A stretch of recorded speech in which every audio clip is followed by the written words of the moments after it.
नमस्कार मित्रों, क्योंकि यह वीडियो थोड़ा लंबा हो गया है इसलिए मैं इसमें म्यूजिक डाल दिया हूँ। शटडाउन के अंतर्गत कॉलम का मेंटेनेंस कैसे किया जाता है सीखेंगे। कॉलम के अंदर मेंटेनेंस करने के लिए कौन कौन से टूल्स यूज किए जाते हैं उसका कलेक्शन करेंगे। काम चालू करने के समय कौन कौन से हजार्ड्स उत्पन्न होते हैं और उसको सेफ्टी के लिहाज से कैसे प्रिकॉशन किया जाता है, यह भी हम लोग इस वीडियो में देखेंगे। साथ ही स्टेप बाय स्टेप कॉलम को मेंटेनेंस करने का तरीका हम लोग सीखेंगे। एक बात ध्यान में रखें, यह वीडियो यह सोचकर बनाया गया है कि देखने वाला जीरो है, कुछ नहीं जानता है। इस लिहाज से इस वीडियो को मैं बना रहा हूँ। मित्रों, कॉलम का मेंटेनेंस करने के लिए सबसे पहले जो क्लाइंट होता है उसके पास एक ऑपरेशन टीम होता है। ऑपरेशन टीम कॉलम को सबसे पहले पर्जिंग करता है। पर्जिंग करने के लिए वह कई तरह के साधनों का उपयोग करता है। जैसे कि पर्जिंग के लिए वे स्टीम पर्जिंग भी करते हैं, नाइट्रोजन पर्जिंग भी करते हैं, कार्बन डाइऑक्साइड पर्जिंग भी करते हैं और इनर्ट गैस का भी पर्जिंग करते हैं। पर्जिंग कर देने से कॉलम के अंदर जो भी टॉक्सिक गैसेज है, हजार्ड्स मटेरियल्स है, वो सब निकल जाते हैं, जिनके बुरे प्रभाव से हम लोग बच सकते हैं काम करते समय। मित्रों, पर्जिंग करने के बाद ही क्लाइंट हमें मेंटेनेंस के लिए हैंड ओवर करता है। तो सबसे पहले चलते हैं कि मेंटेनेंस करने के लिए जितने भी टूल्स हैं, रिलेटेड टूल्स हैं, मटेरियल्स है, उसका अरेंजमेंट करते हैं। इन सब मटेरियल्स का अरेंजमेंट और प्रिकॉशन करके हम लोग काम चालू कर सकते हैं। एक बात और ध्यान देने वाली है कि कॉलम पर ब्लेंडिंग करना है। कुछ कॉलम के ऊपर जहाँ पे इसके फोल्डिंग की ज़रूरत पड़ती है वहाँ पर भी इसके फोल्डिंग की व्यवस्था कर लेनी चाहिए। मित्रों, ड्राइंग लिस्ट के अनुसार स्पेक्टेकल्स, ब्लाइंड, स्पेड का अरेंजमेंट कर लेना चाहिए। कॉलम में वेंटिलेशन का भी व्यवस्था करना चाहिए।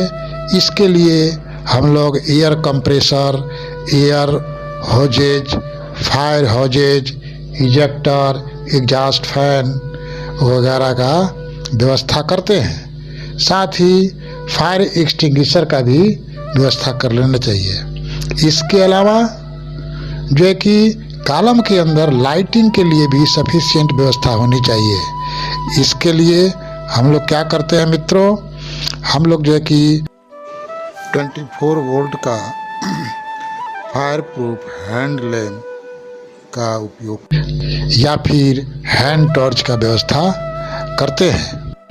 जहाँ तक अरेंजमेंट का सवाल है, ब्लाइंडिंग के लिए भी गैस कैट और कुछ स्टड का अरेंजमेंट कर लेना चाहिए। कॉलम पर ऊपर टूल्स वगैरह पहुँचाने के लिए पुली, रोप, टूल्स बैग का भी अरेंजमेंट कर लेना चाहिए। कॉलम का मेंटेनेंस करने के लिए मित्रों सबसे पहले परमिट होना चाहिए। परमिट के साथ ही जैसे जॉब सेफ्टी एनालिसिस या JHA जॉब हजार्ड एनालिसिस या CTRA critical task risk assessment होना चाहिए। इससे हम लोगों को जो है कि काम करने के दौरान जो हजार्ड्स उत्पन्न होते हैं उनके बारे में इसके अंदर डिटेल से लिखा रहता है और कैसे इन हजार्ड से हम लोग बच सकते हैं इस CTRA JHA वगैरह में लिखा रहता है। इसीलिए ये सब जरूरी है। साथ ही मित्रों, PPE अपने पर्सनल सुरक्षा के लिए PPE होना जरूरी है। PPE मतलब पर्सनल प्रोटेक्टिव इक्विपमेंट होना चाहिए। यहाँ पर ध्यान देने वाली बात है कि इंटरव्यू के समय कभी कभी क्लाइंट पूछ देते हैं कि 5 पीपीई के नाम बताओ, तो उसके लिए मित्रों पीपीई में helmet, coverall, goggle, safety shoe, ear plug, hand gloves, nose mask वगैरह वगैरह आते हैं। इस प्रकार हम लोगों ने देखा मित्रों, अभी तक हम लोगों ने क्या किया, अरेंजमेंट किया, टूल्स टैकल्स का अरेंजमेंट किया, पर्जिंग हो गया, पीपी हो गया, टूल्स टैकल का भी काम हो गया। तो मित्रों अब कॉलम में सबसे पहला काम ब्लेंडिंग का होता है। कॉलम में जो भी इनलेट आउटलेट होगा ड्राइंग के अनुसार ब्लेंडिंग कर देते हैं ताकि कोई भी बाहर का एनर्जी कॉलम में प्रवेश नहीं कर पाएगा और हम सुरक्षित काम कर पाएंगे। ब्लेंडिंग होने के बाद मित्रों कॉलम टॉप मैनुए, सेल मैनुए, स्कर्ट मैनुए को ओपन करते हैं। अब दूसरा काम कॉलम के अंदर प्रवेश करने का होता है, लेकिन प्रवेश करने के पहले कॉलम का वेंटिलेशन करना होता है। बिना वेंटिलेशन के हम लोग प्रवेश नहीं कर सकते हैं। इसके लिए मैनुए में इजेक्टर और एग्जॉस्ट फैन फिक्स करते हैं और फिर एयर चालू कर देते हैं। इससे कॉलम के अंदर की जो भी टॉक्सिक गैसेस होती है मित्रों बाहर चली जाती है। कॉलम का वेंटिलेशन होने के बाद गैस टेस्ट करने के लिए ऑपरेशन टीम को ऑफर किया जाता है मित्रों। गैस टेस्ट करने वाले जो भी होते हैं वो गैस टेस्ट करके बताते हैं कि ऑक्सीजन का लेवल कितना है, ऑक्सीजन कितना % है। 20.9 ऑक्सीजन होना चाहिए। इसके अलावा भी गैस टेस्ट से पता लगता है कि कॉलम के अंदर हाइड्रोकार्बन है कि नहीं है, या फिर कोई H2S गैस तो नहीं है, इसके अलावा कोई पैराफोरिक मटेरियल तो नहीं है। ये सब ओके रहा तो मित्रों मैनुए को द्वारा कॉलम के द्वारा अंदर जाने के लिए तैयार होते हैं। लेकिन अभी नहीं, इतना होने के बाद भी हम लोग कॉलम में इंटर नहीं कर सकते हैं मित्रों। कॉलम में इंटर करने के लिए कन्फाइन स्पेस एंट्री परमिट होना चाहिए। कन्फाइन स्पेस एंट्री परमिट के रूल के अनुसार जिस मैनुए से हम अंदर जाएंगे उस मैनुए के पास होल वाचर होना चाहिए। तो मित्रों होल वाचर का क्या काम है भाई? तो जब कोई आदमी कॉलम के अंदर जाता है तो होल वाचर के पास एक लॉग बुक होता है। वह आने जाने के टाइम के साथ साथ जाने वाले का ID, सिग्नेचर वगैरह कराता है और हमेशा कॉलम के अंदर काम करने वाले व्यक्तियों से संपर्क में रहता है। इसके साथ ही होल वाचर के पास कन्फाइन स्पेस इंटेंट CSE का कार्ड भी होना चाहिए। इसके अलावा मित्रों एक फायर वॉच भी होना चाहिए जो कंप्रेसर और DG के पास रहेगा फायर एक्सटिंग्विशर के साथ। इसके साथ मैनुए के पास एक SCBA यानी कि सेल्फ कॉन्टेन ब्रीदिंग एपैरेचस भी होना चाहिए। कॉलम के अंदर प्रॉपर लाइटिंग भी होना चाहिए जैसे टेबल लाइट, हैंड टॉर्च वगैरह वगैरह। मित्रों कन्फाइन स्पेस के अंदर जो भी पर्सन जाएगा उसके पास गैस डिटेक्टर या गैस मॉनिटर, जिसको हम लोग टॉक्सिक क्लिप भी कहते हैं, होना चाहिए। उसके पास कन्फाइन स्पेस ट्रेनिंग का कार्ड भी होना चाहिए। कन्फाइन स्पेस में जाने के लिए डिस्पोजल कवरऑल उजला वाला भी होना चाहिए जिससे हमारा कपड़ा गंदा नहीं हो सके। साथ ही यदि कॉलम का टेम्परेचर ज़्यादा हो मित्रों तो AC वगैरह का भी अरेंजमेंट होना चाहिए। इतना होने के बाद परमिट इशूअर परमिट रिसीवर को कॉलम के अंदर काम करने का परमिट या कन्फाइन स्पेस परमिट इशू कर सकता है। तो मित्रों परमिट मिल जाने के बाद कॉलम के टॉप मैनुए से अंदर जाकर टॉप ट्रे मैनुए सबसे पहले ओपन करना चाहिए।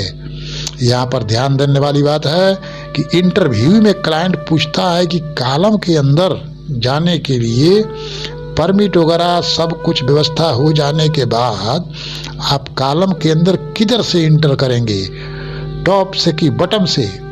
तो आपका जवाब होगा मित्रों, कॉलम के टॉप मेन्यू से अंदर जाया जाता है, अर्थात ऊपर से खोलते हुए नीचे तक आएंगे। वर्क रिक्वायरमेंट के अनुसार जहां तक ट्रे मैनेजर ओपन करने के लिए बोला जाता है वहां तक ही ओपन करना चाहिए। ट्रे मेन्यू ओपन करने के बाद एनडीटी टीम यानी कि नॉन डिस्ट्रक्टिव टीम इंस्पेक्शन करने के बाद एनडी टीम बताएगा कि कौन कौन से काम करना है, उसको नोट डाउन कर लेना चाहिए। इसके बाद अब हम काम शुरू कर सकते हैं। तो मेरे मित्रों, कॉलम के अंदर internal manway, tray, downcomer, outlet weir, rectangular notch, demister आदि इंटरनल को आप रिमूव कर सकते हैं। कोई भी इंटरनल को रिमूव करेंगे तो परमानेंटिंग कर लेना चाहिए, ताकि इंटरनल को दोबारा लगाते समय यानी कि रिफिक्स करते समय कोई दिक्कत न हो। अगर नया इंटरनल फिक्स करना है तो उस पर तो लिखा रहता है कि कहाँ कैसे फिक्स करना है। जैसे जैसे इंटरनल को रिमूव करते हैं उसी प्रकार मॉकअप या अरेंजमेंट के साथ रखना चाहिए, ताकि लगाते समय पूरा समय समझ में आ जाए। डेमेस्टर पैड रिमूव करते हैं तो कंफर्म करना चाहिए कि इसका रीयूज करना है कि नहीं करना है, लगाना है। यदि रीयूज करना है तो इसके हाइड्रोजेटिंग या स्टीम से क्लीन कर लेना चाहिए। साफ होने के बाद इंस्पेक्शन भी करवा लीजिए, उसके बाद उसके हिसाब से काम करते हैं।